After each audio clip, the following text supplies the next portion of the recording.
Having trouble clobbering like you used to? Well, you may be suffering from clobber dysfunction. Did you know it's very common for most rocks to suffer clobber dysfunction in Season 2.5? Thankfully, for today's video, I'll be giving you some of the best tips to improve your clobbering and show the enemy team what time it is.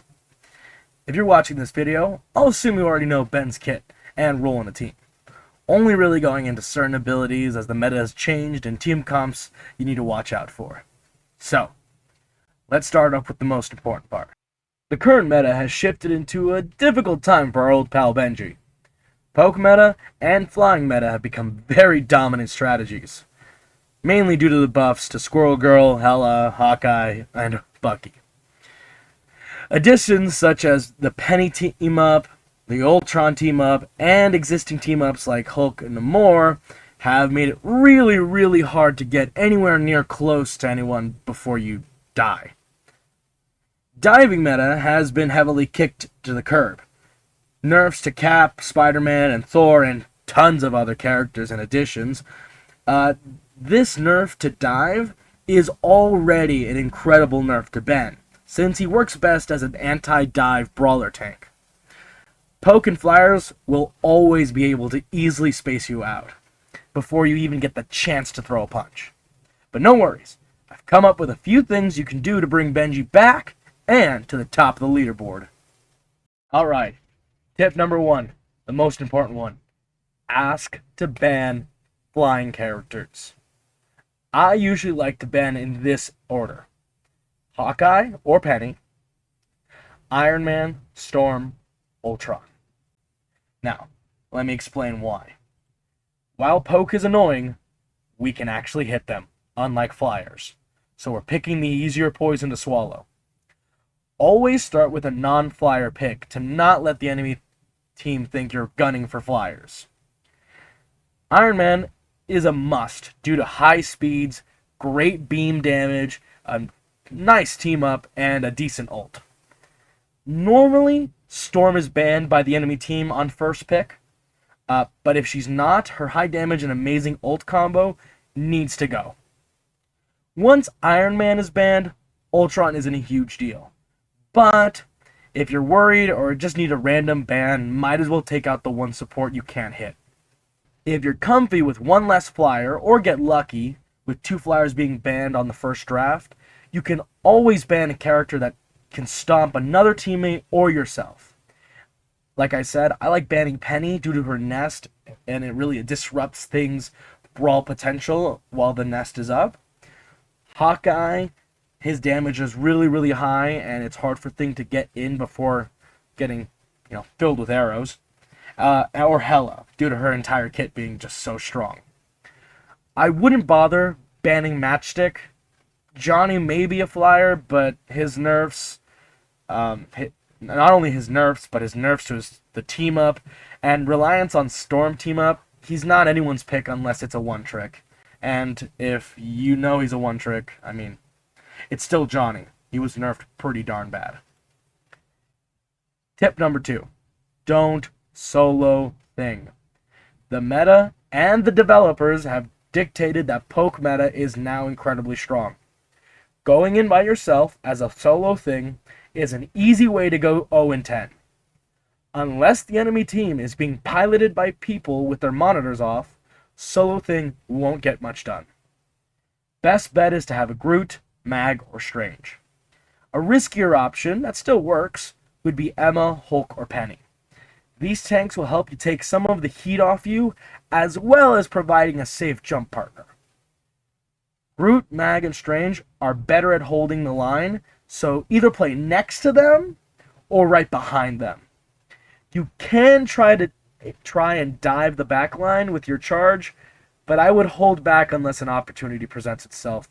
There's so many high damage or stuns in this game, and while some stuns don't affect things like freeze and just other things, even like Hela's little stun, will still slow you or stop you, and it's just not worth it.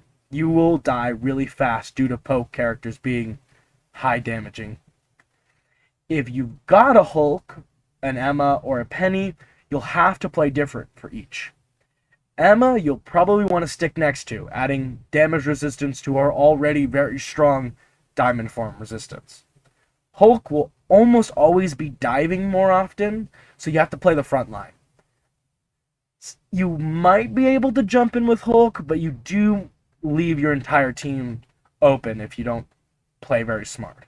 And Penny will hold the line, will hold behind you, so you can take some freedom to charge in, do a little disruption, and jump back to Penny. And as long as her nest is up and your healers are healing you, you should be okay, honestly. Finally, tip number 3, ult usage. Good old Benji here has a pretty low costing ult when it comes to the tanks in this game. Don't be afraid to let it rip on 2 to 3 people. Yes, his ult can team wipe, but waiting for a royal flush all game is just going to end up with you having no chips before the end of the day. Forcing early support ults, killing 1 to 2 players, or just stopping someone from touching the objective on overtime are completely worth it. Try to force support ults early. Yes, you may not kill them and get all the glory, but your DPS will thank you very much since they can now use their ult. If you think the enemies don't have any type of save your entire team for X amount of seconds ult, call out when you're going to use your ult and try to combo it with a DPS ult. Trust me, you can wipe an entire push with 2 ults, saving stronger ults like Eye of Agamotto or other things like that for more dire moments. Now let's discuss how Ben has to be played in order to win. Now, hopefully, if you've been able to ban at least 1 flyer, you'll only have to deal with the hand that's been dealt. Poke meta is the new meta, so you'll have to change how you approach the enemy. Unless the enemy team isn't running poke characters like Hela, Hawkeye, Moon Knight, or Squirrel Girl, you won't be able to just hang out in the middle of a choke as freely as you're used to. Not that you should if you've watched my videos about how to be fantastic as the Thing. Cover will play a huge factor. Find natural cover and stick close to it. Just look out for terrain that can be destroyed. If you don't know how, you can check by quickly pressing the B key. If it glows, that wall will go. Other forms of cover, like shields, will work as well. So make sure you play really close to easy natural cover or unnatural cover like shields. Next, you're gonna have to play way less risky. You're gonna have to play like a real card player here to get some real value. If you charge, make sure it's at an opportune time, and you have someone to jump back to. Don't always expect to get big damage or kills. Sometimes all you're looking to do is have the enemy back up for a moment or use valuable abilities. To end this video, let me add some quick little facts on Ben's abilities. The most important one is the fact that your charge is an unCCable, moving, and massive disruption hitbox. Be sure to use it when ults like Penny, Hulk, Groot, Cap, or Strange are going off to heavily detract from the power of their ultimates. Penny and Hulk can be stunned and kind of booped up into the air. You can also use your ult to stop their ult from doing much. So think of it as a trade. For ults like Emma or Thing, you'll be able to save yourself if you use it correctly, but you won't be able to really save anyone else. For other ults, don't worry too much, since one charge will normally escape any ult. My favorite thing to do is whenever I hear Eye of Agamotto, I hopefully have my charge off cooldown, and I just start to charge, because Eye of Agamotto won't stun you, and you'll be able to pop Strange up over and over and over, making him that if he's doing it by himself, he's not going to get a lot of value. Cap also helps here, since if you keep knocking Cap in the air, he's not going to be able to run around in circles for very long. Next, you can charge a Haymaker while jumping to a teammate. While this is a bit more niche, jumping to someone in the middle of a team fight and throwing a 90 damage hit off the bat is always a great way to start. Just click right click the moment you jump to a teammate, and you'll be able to hit it. Last, and the most important thing, especially in this meta, save one jump for an escape every time. No ifs or and buts. If you don't have any jumps, just wait for it to go off cooldown. Honestly, I would recommend having 2 jumps before entering a fight, especially in this meta. One jump to get back to the front line, and the second jump to jump to a healer. It may not be efficient, but in this meta, you can be really fragile.